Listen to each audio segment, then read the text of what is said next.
mudanayaasha golaha shacabka ee baarlamaanka jamhuuriyadda federaalk ee Soomaaliya oo maanta yeeshay kulankooda 24aad ee kalfadhiga toddobaad waxay ugu horeen u codeeyeen hindise sharciyeedka qareenada Soomaaliyeed oo horey 3 aqrin u soo maray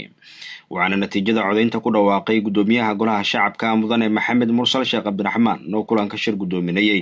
laba qof ama laba xildhibaan ayaa ka aamusay wax diiday ma laha waxa ogol u codeeyay 139 xildhibaan sidaas uu ansax ku yahay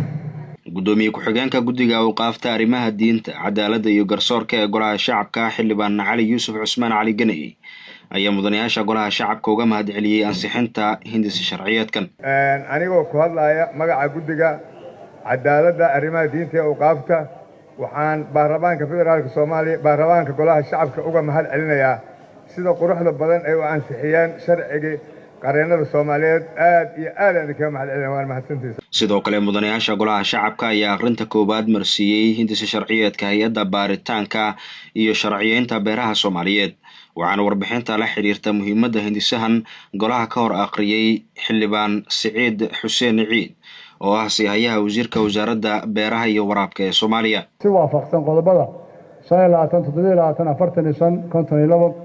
iyo 126 dastuurka ku-meelgaarka Jamhuuriyadda Federaalka Soomaaliya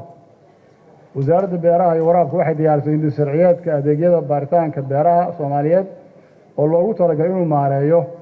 badbaadada beeraha iyo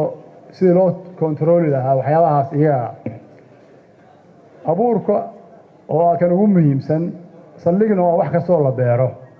waxaa sharcigan wuxuu qeexi doonaa qaabka abuurka lagu keenayo qaabka tayada loo hubinayo waxyaabahaas buu qeexi doonaa iyo cidii ka shaqeyn lahayd intaba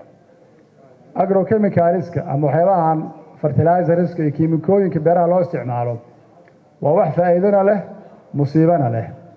waxaynu kulligan xusuusanahay musiibada hadda ka dhacday Beirut dalka Lubnaan waxay ahayd fertilizers bakhaar lagu keediyay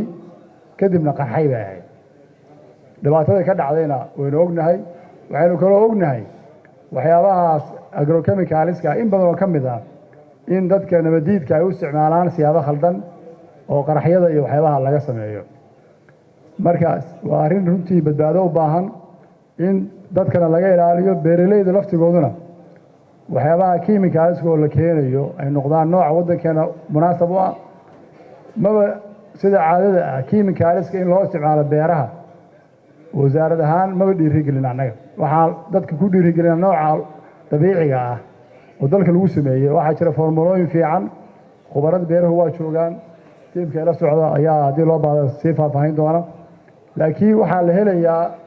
kiimikooyin oo abuur ah kiimikooyin dabiici ah oo laga sameeyay waxyaabo aan dhibaato lahayn beerteena anfacaya adduunkana hadda kiimikooyinkan khatarta ah oo amniga khatar ku ah oo xilli kasta iska qarxi kara wadamo badan ayaa mamnuucay oo ka joojiyay dalalkooda in la keeno wadamada waliba xalaaduhu ka jiraan ama argixisadu ay howlaha ka wado waa laga joojiyay qaar ka mid ah mudanayaasha golaha shacabka ayaa wasiirka oo ay sidoo kale la socdeen agaasimayaal iyo la taliyayaal wasaaradda beeraha ka tirsan weydiiyay dhowr su'aalood oo hindise sharciyeedkan la xiriira isagoo wasiirka su'aalaha la weydiinayay toos uga jawaabay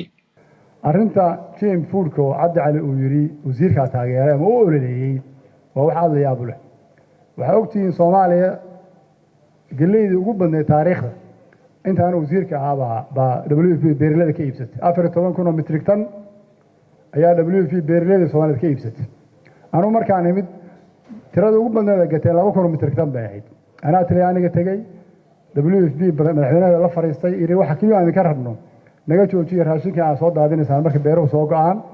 beeraleyda ka iibsada way ka iibsadeen record bay leedahay wasaaraha ka qayb galay iskaashatooyinka ka qayb galay guddiga beeraha markhaati ka ah golaha baarlamaanka 14,000 metrik tan oo galey ah ayaa beeraleyda shabeellada hoose waxaa ka iibsaday WFP lacagtana iyaga akoomada loogu shubay annagu mas'uul kama ahayn dhinaca kale mudanayaasha golaha shacabka ayaa loo qaybiyay dib u eegista miisaaniyadda dawladda 2020 ee golahu hore u ansixiyay Ibraahim Gudle Isxaaq raadiyo telefishinka qaranka Soomaaliyeed xarunta golaha shacabka Muqdisho.